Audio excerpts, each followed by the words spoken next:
Bom, na semana que vem nós começamos uma nova série de pregações. Na verdade é a segunda parte da série que começou, que nós tivemos em março aqui, que é sobre o reino de Deus.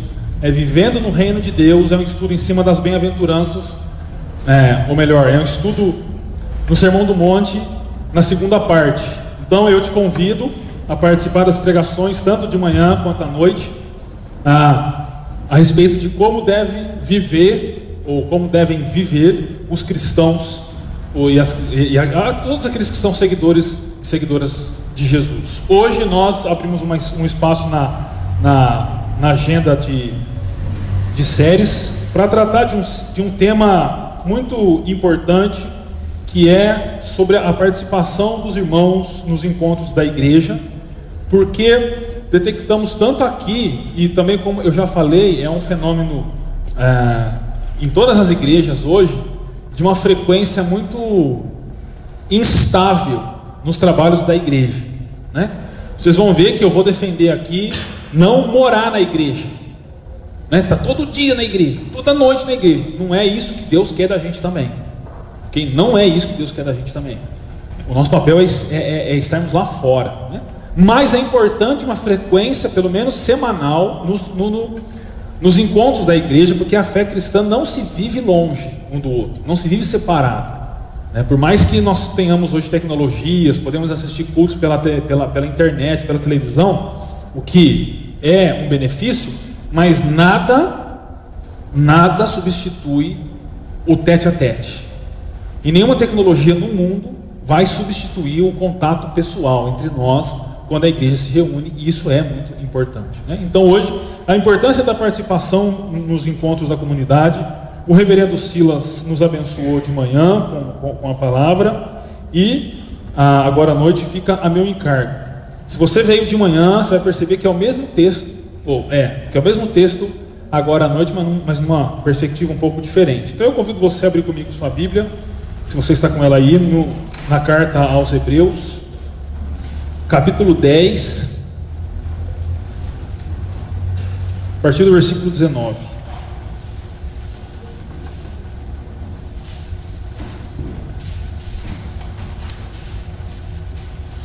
Carta de Paulo aos Hebreus.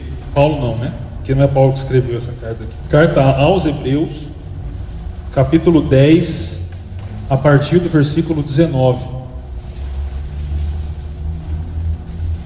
Diz assim a palavra de Deus. Hebreus 10, a partir do 19 até o 25 nós vamos ler. Diz assim: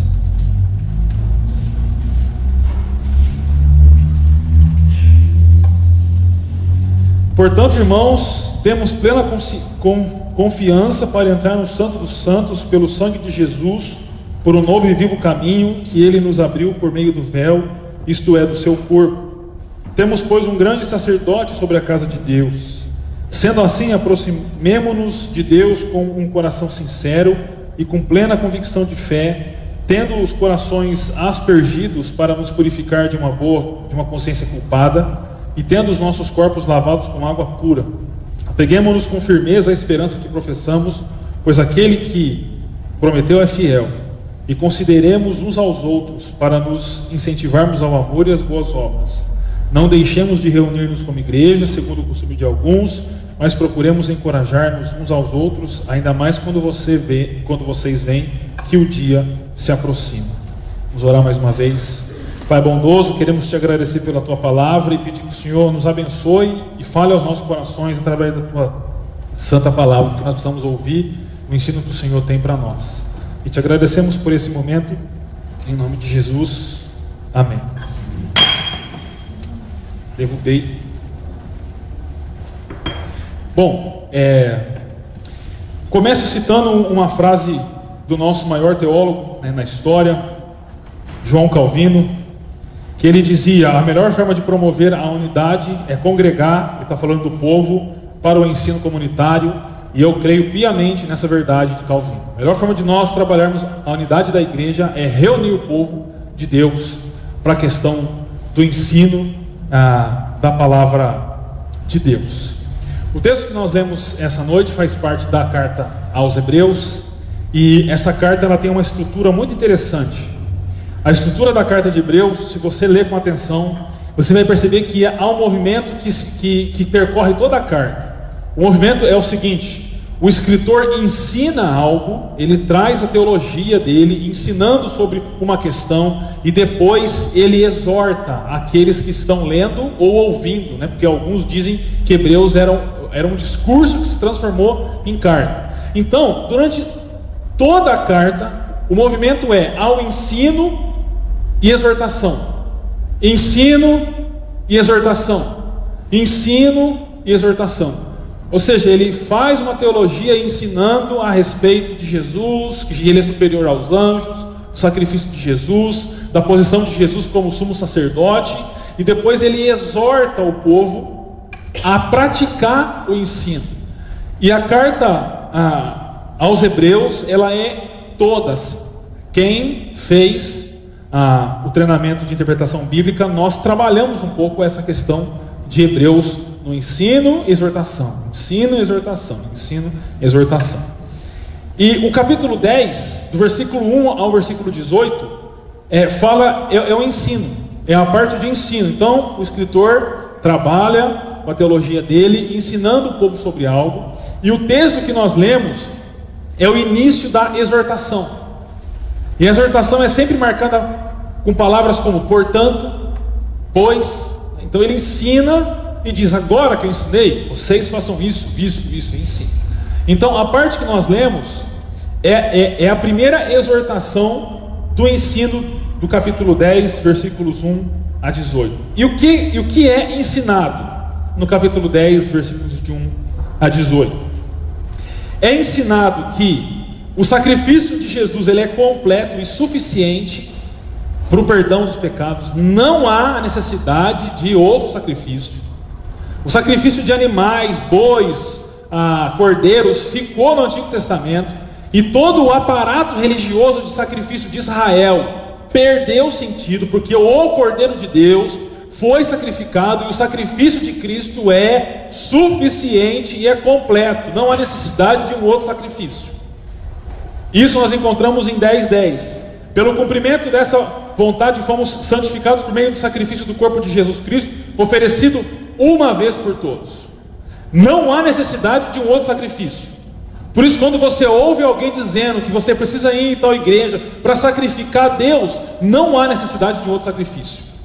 Porque se você faz esse suposto sacrifício, você está removendo do teu coração o sacrifício que Cristo fez na cruz. O que há para nós hoje, a igreja, são sacrifícios de louvor, de adoração. É isso que há para a igreja hoje.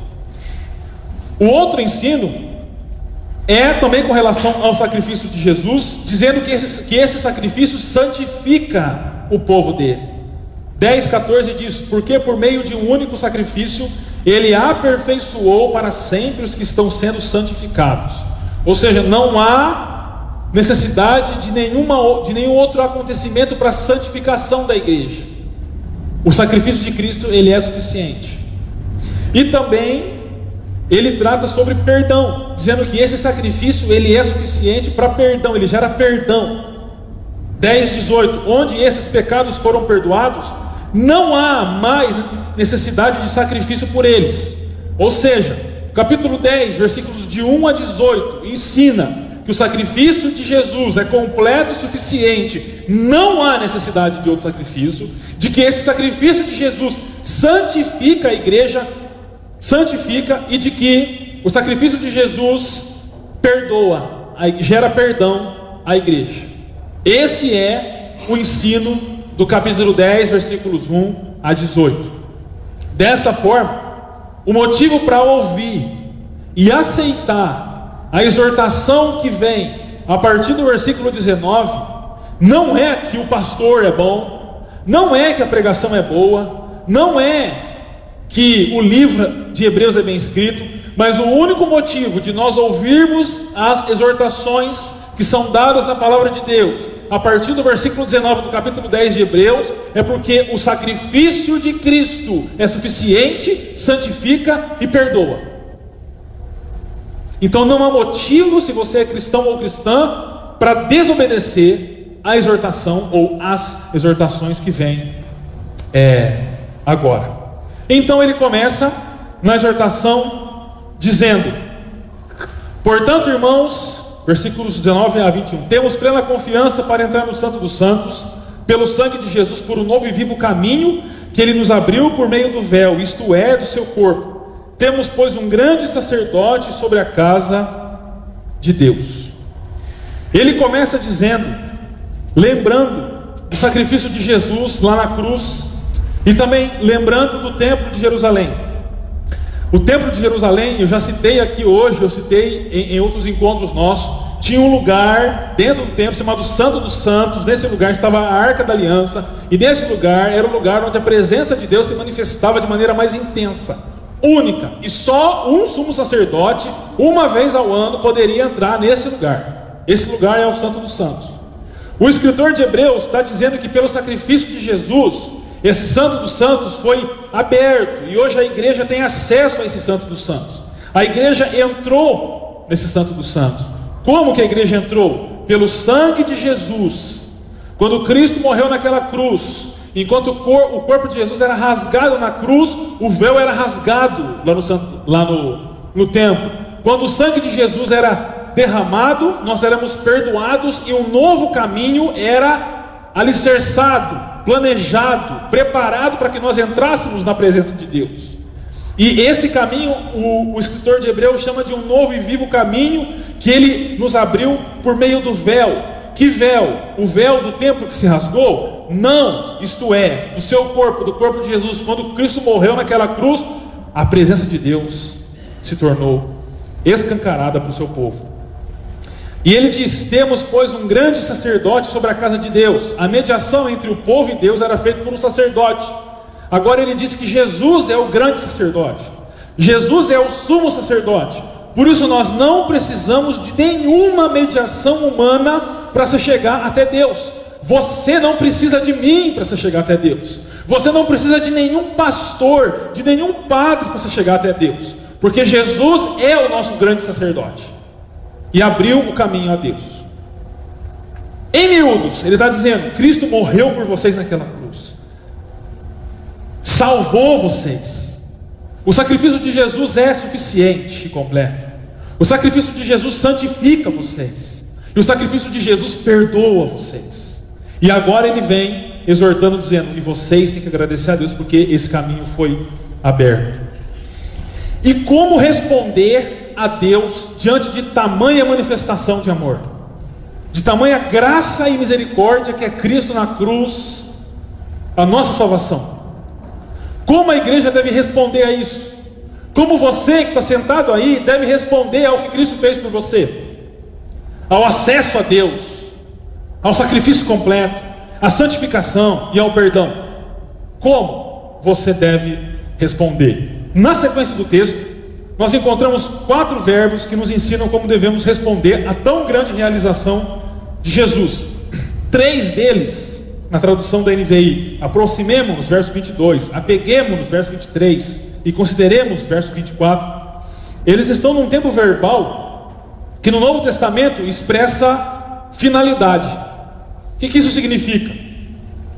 Significa que são ações que devem ser tomadas como resposta ao que Cristo fez por nós. Então a gente vai estudar agora o ensinamento, que são ações ensinadas pela Escritura, que devem ser tomadas, que devem ser realizadas por mim e por você, porque Cristo morreu por nós naquela cruz. Isso tem que ficar muito claro para você. O motivo das ações aqui do ensino é que Cristo morreu por nós. Não é porque a igreja é bonita, porque o louvor é bom, porque a gente tem ar-condicionado ou não tem ar-condicionado. Não é por causa disso, mas é porque Cristo morreu por nós. É isso o que Ele pede. E quais são esses ensinos? Primeiro, versículo 22: sendo assim, Aproximemo-nos de Deus com um coração sincero e com plena convicção de fé, tendo os corações aspergidos para nos purificar de uma consciência culpada e tendo os nossos corpos lavados com água pura. O primeiro ensino, resultado do que Cristo fez por nós, é que nós devemos nos aproximar de Deus. Mas alguns podem pensar, Mas se Deus já se aproximou de nós, o que é se aproximar de Deus? É chegar pertinho de Deus. Aproximar aqui é você tomar uma atitude pessoal, convicta sua de se aproximar de Deus. Deus, Ele se aproximou de você já, mas você também precisa responder e se aproximar de Deus.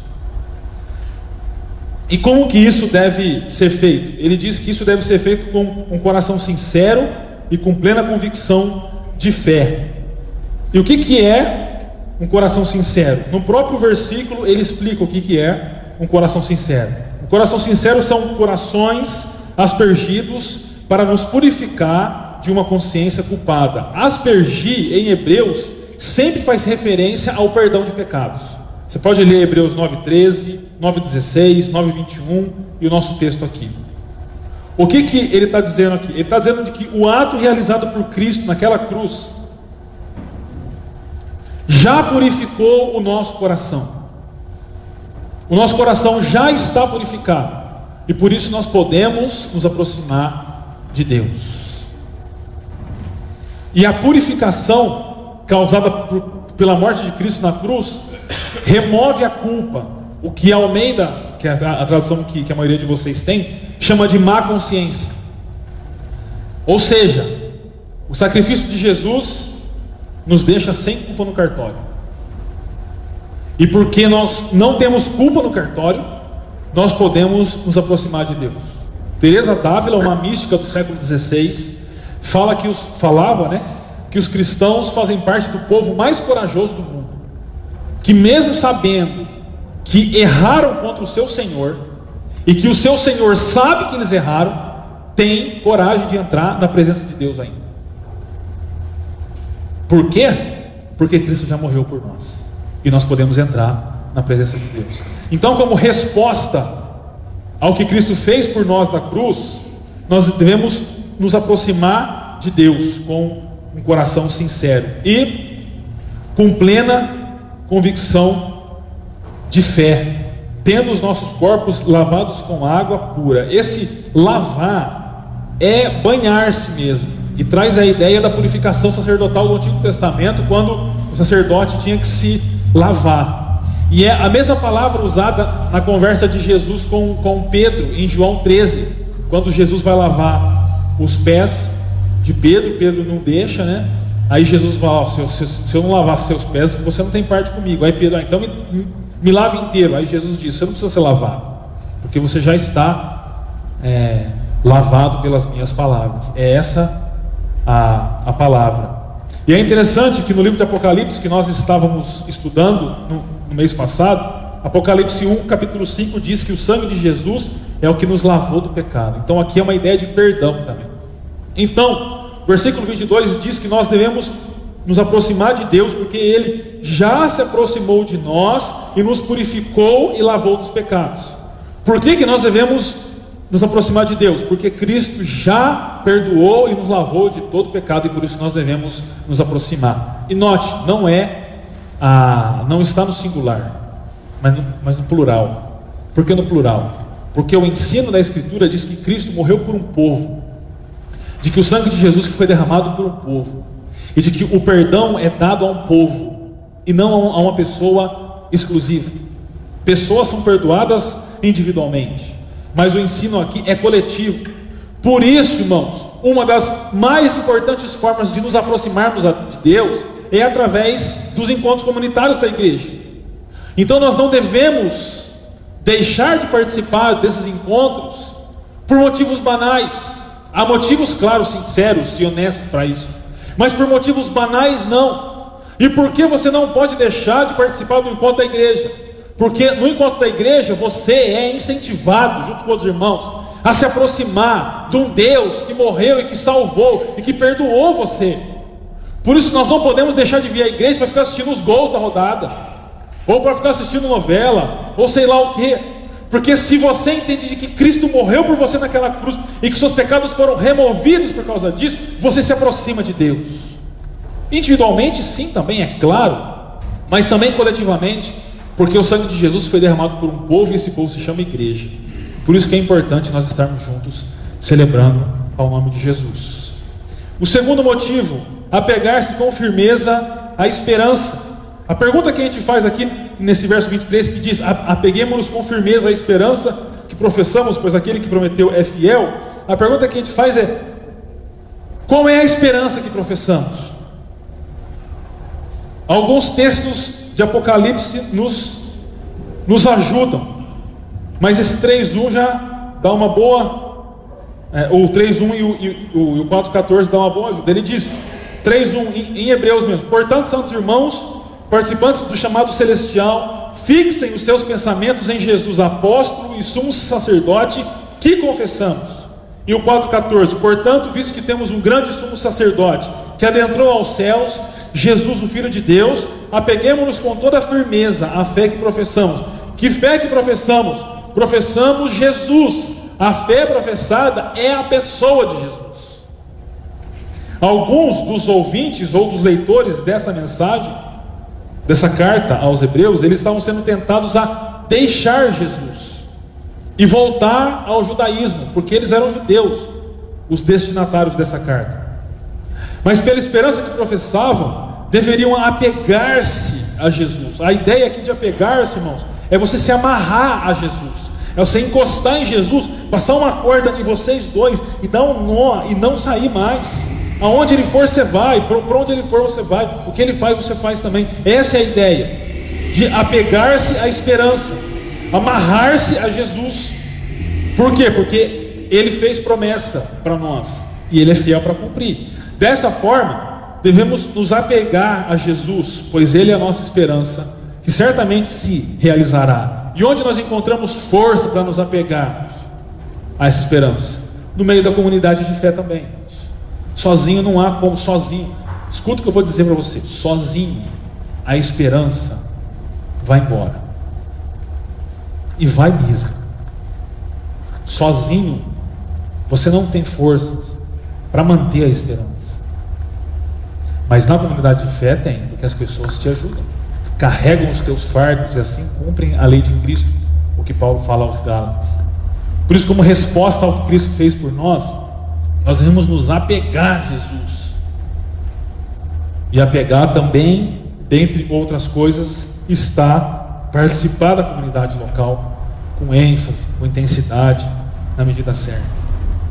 O terceiro ponto que eu destaco, o verso 24 diz: e consideremos uns aos outros para nos incentivarmos ao amor e às boas obras. 10, 24.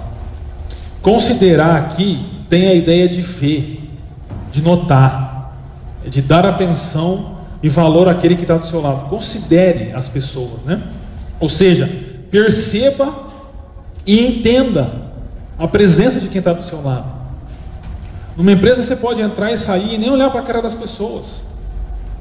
Você pode atropelar as pessoas pelos corredores, nas escolas, mas na igreja isso não pode acontecer. Por que não? Você deve estar cansado, mas é isso que eu quero. Por que não? Porque Cristo morreu por vocês. Por isso vocês não podem deixar de considerar os outros irmãos e irmãs, porque além de Cristo ter morrido por você, morreu por ele também ou por ela. E por isso ela não pode ser desconsiderada, mas ela tem que ser considerada. E diz assim: considerar uns aos outros, né? Para nos incentivarmos. Essa palavra incentivarmos, ela é muito interessante nesse contexto aqui, irmãos. Por que ela é interessante? Porque ela pode servir para um lado positivo ou para um lado negativo. O que eu quero dizer? As pessoas podem te incentivar ao amor e às obras, falando com você, animando você, né? Vamos amar as pessoas, vamos fazer tal coisa, vamos pôr a mão na massa. Isso é o lado positivo dessa palavra. Ou ela pode ser usada para o lado negativo também. O que isso quer dizer? As pessoas podem pisar na bola com você na igreja. As pessoas podem errar com você na igreja. E isso também te incentiva ao amor e às boas obras. Ou seja, na igreja não há espaço para relacionamento rompido e não ser reconectado, porque as pessoas a palavra é incentivam ao amor e às boas obras, positivamente ou negativamente também. Quando elas erram com a gente, quando a pessoa erra com você na igreja, quando ela dá aquela mancada feia com você na igreja, isso não deve ser motivo de briga, mas Deus está usando a vida dela para te incentivar ao amor e às boas obras. Porque aí você vai ter que amar uma pessoa que te ignorou, ou sei lá, que brigou com você na igreja. Porque a igreja não é um lugar de gente perfeita, irmãos. Não é, perfeito tem que ficar lá fora, porque aqui é lugar de gente pecadora, cheia de defeito e que sempre vai dar problema de relacionamento. E eu é que sei, pastor é que sabe disso. Mas o segredo é como você vai lidar com o problema de relacionamento. E as pessoas te incentivam as boas obras positivamente ou negativamente. Então, aquela pessoa que, por exemplo, te ofendeu e errou com você, vá até ela, peça perdão a ela e reate a relação com ela, e assim certamente você vai estar sendo incentivado ao amor e às boas obras, dos dois jeitos. E se você errou com alguém, fale do seu erro com a pessoa, peça perdão, fala que você tem dificuldade com tal coisa. Isso me faz lembrar de uma frase do John Maxwell, que ele diz assim: se você quiser que as pessoas fiquem impressionadas com você, pode falar sobre os seus sucessos, mas se você quiser que as pessoas se identifiquem com você, é melhor falar sobre os seus fracassos, sobre os seus erros, e aí as pessoas vão se identificar com você. Identificar. Isso é verdade, hein? Põe em prática que você vai ver. E o quinto, não deixem de nos reunir, ou de se reunir como igreja. Versículo 25: não deixemos de reunir-nos como igreja, segundo o costume de alguns, mas procuremos encorajar-nos uns aos outros, ainda mais quando vocês veem que se aproxima o dia. A ideia de deixar aí, não deixemos, é a ideia de uma deserção. A palavra deixar dá a ideia de deserção, ou seja, não abandone, né? Não abandone o encontro das igrejas. É a mesma palavra usada em 2 Timóteo capítulo 4. Não abandonem o encontro da igreja. Não caiam em deserção com a igreja. E aí eu destaco uma informação interessante que o IBGE, no censo religioso de 2010, agora soltou há algumas semanas, sobre a prática religiosa no Brasil, né? Quantos evangélicos, de quais igrejas, católicos, espíritas, tal, e das religiões orientais. E um dado que apareceu na pesquisa do IBGE, e que é a primeira vez na história que aparece, é o número de evangélicos não praticantes. Nós sempre tivemos, como brasileiros, né, católicos não praticantes. Eu fui um desses. Durante os primeiros 15 anos da minha vida eu fui um desses. Mas a gente estava acostumado com católico não praticante. Hoje nós temos evangélicos não praticantes. Ou seja, pessoas que se autodeclaram evangélicos, mas que não praticam a fé evangélica. Isso significa principalmente que não se encontram com um grupo cristão frequentemente para cultuar, para ouvir a palavra de Deus, para orar, para adorar e para outras coisas também. Isso está se tornando comum, os cristãos sem igreja, né? Então o cristão se coloca muitas aspas em cima, porque não existe cristão sem igreja. Cristão sem igreja. E essa é uma tendência daqueles que começam a ter uma frequência muito instável na igreja, por motivos justos, ou melhor, injustos. Motivo justo todo mundo tem, e uma vez ou outra isso é imprescindível, e aí, claro que não há problema. Mas por motivos injustos, insignificantes, a pessoa tem uma frequência instável, e isso vai esfriando o coração e vai deixando a pessoa longe do caminho de Deus, né? A ilustração que a gente tem é de uma lareira. Lá em Monte Alegre do Sul, que nós tivemos um tempo muito bom, no quarto que a gente estava lá, tinha uma salamandra. Eu imaginava que era um lagarto, salamandra, né? Mas não é lagarto, é o tipo de um forninho, de uma lareira fechadinha, de ferro fundido, que você coloca lenha lá e acende, né? Com um pavio. O Arthur adorou aquilo lá. Ele achou que a gente ia fazer pizza naquilo lá. Não sei como que ele teve essa ideia, mas a gente ia fazer pizza. Que ele vê fornar lenha, né? E fazendo pizza, e ele achou que está fazendo pizza lá também. Mas é interessante que aquele negócio lá, quando você... Eu tocava, né? Porque aquilo lá era frio, então para sair da cama no meio da noite para encher lá de lareira era terrível, né? Então enchia até a boca de lareira, ligava um paviozinho e aquilo pegava um fogo. Pegava um fogo de ouvir, sabe que eles ouviam aqui lá no fundo assim, e olhava, e aquele negócio quente, rapaz, quente, e aquele calor emanava, aquele ferro fundido naquele quarto, naquele lugar frio, uma beleza. Mas se você tirasse um graveto de lá e colocasse do lado de fora, ele rapidamente se esfriaria.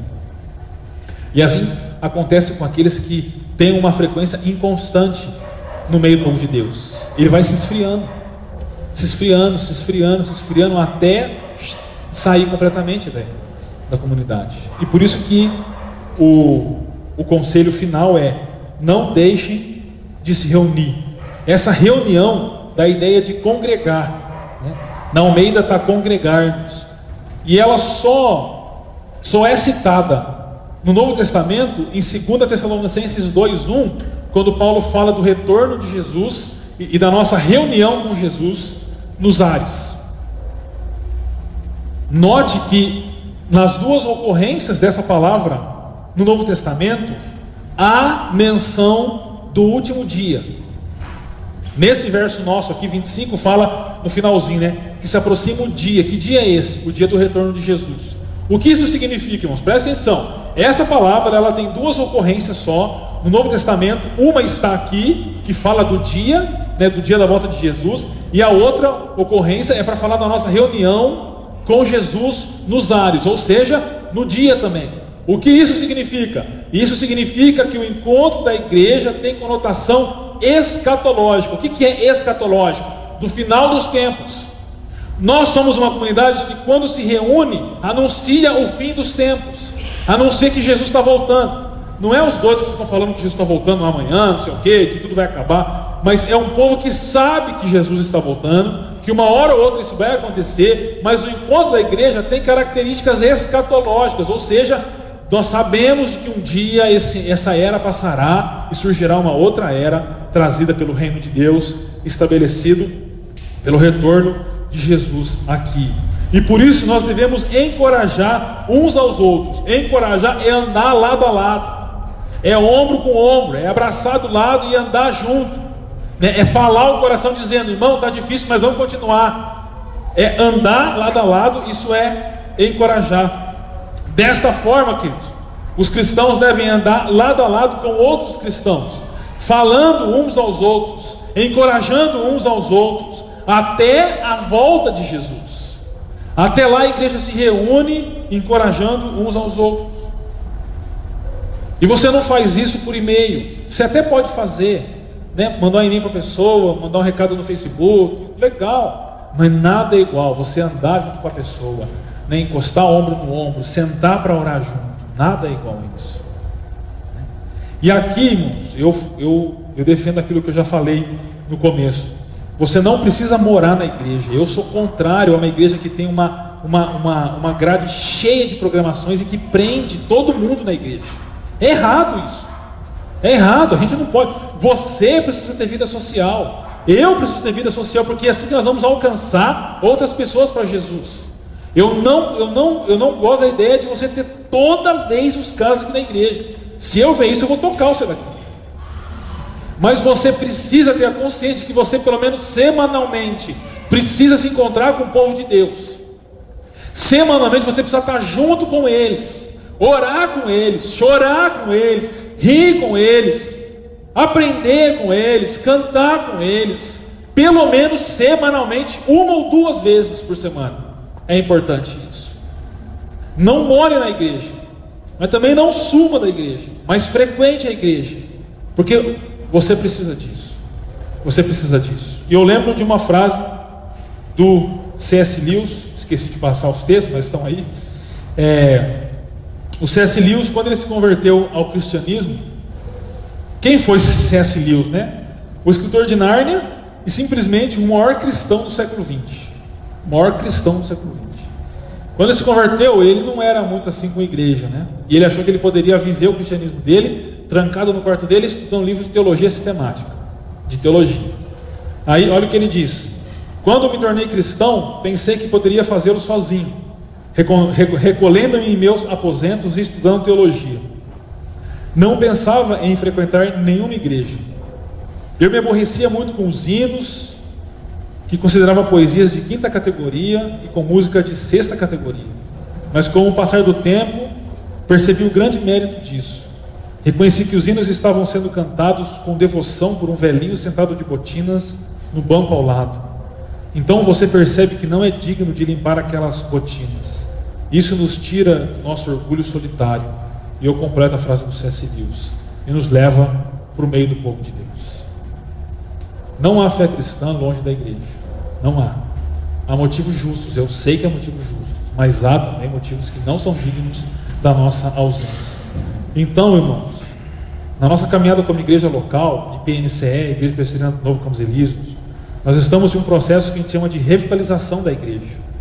Nós passamos por muita coisa, né? Eu estou nessa igreja já há mais de 10 anos. Foi aqui que eu fui batizado e tudo isso. Vocês sabem da nossa história. Sou filho da igreja, né?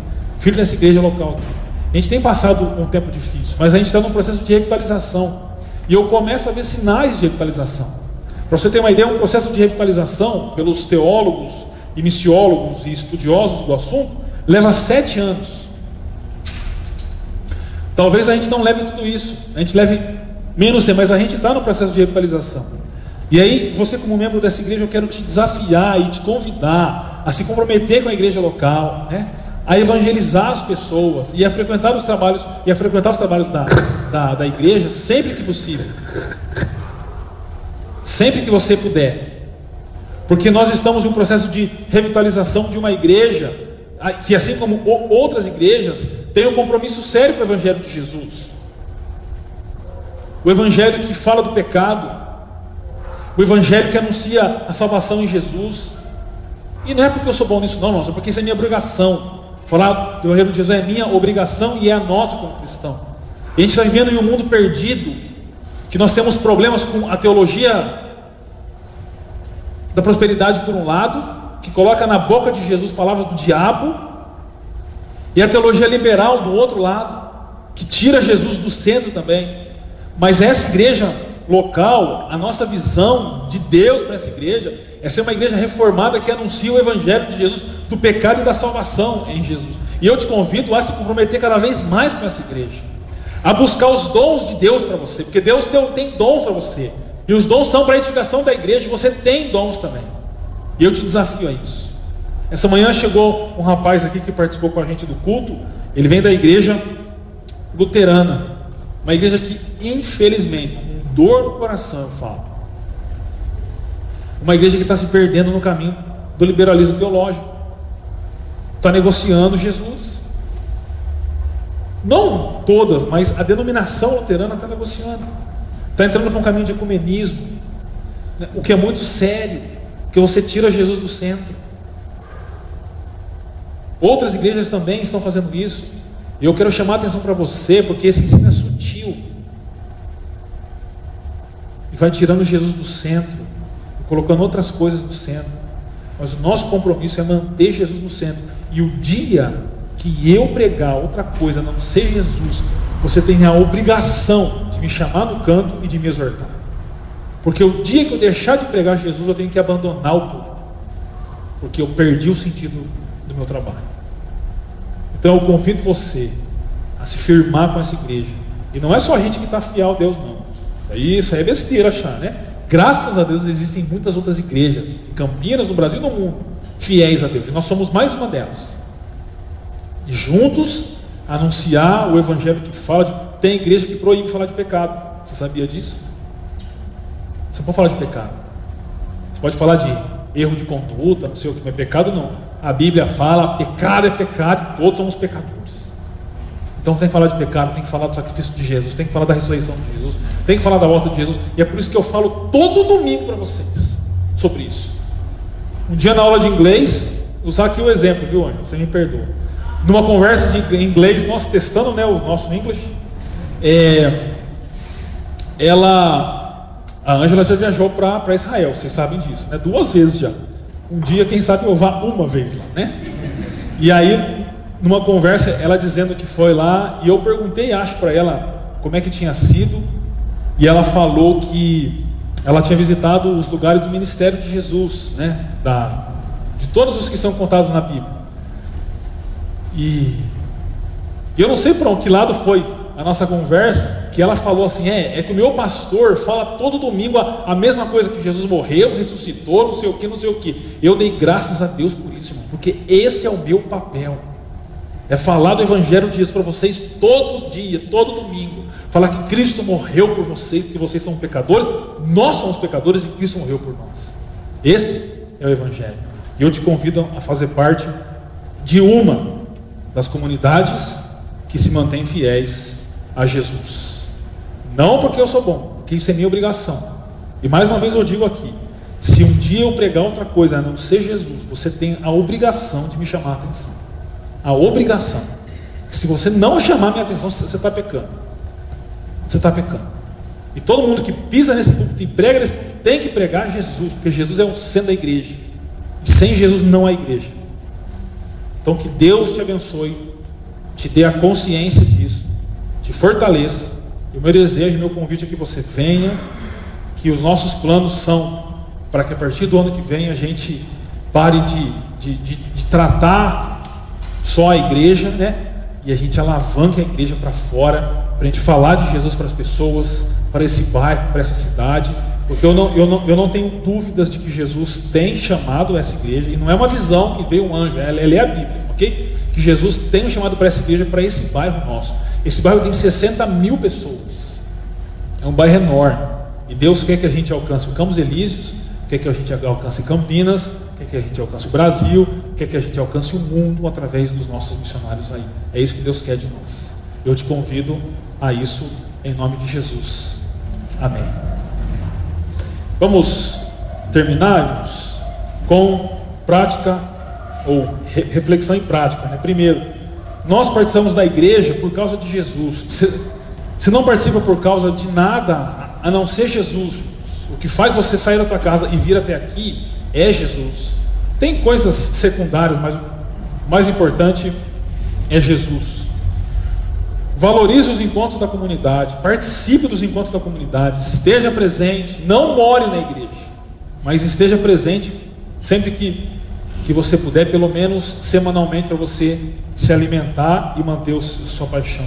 E convide pessoas para os nossos encontros, convide pessoas para os cultos, que ela sempre vai ouvir pelo menos um pouco do Evangelho de Jesus. Vamos orar.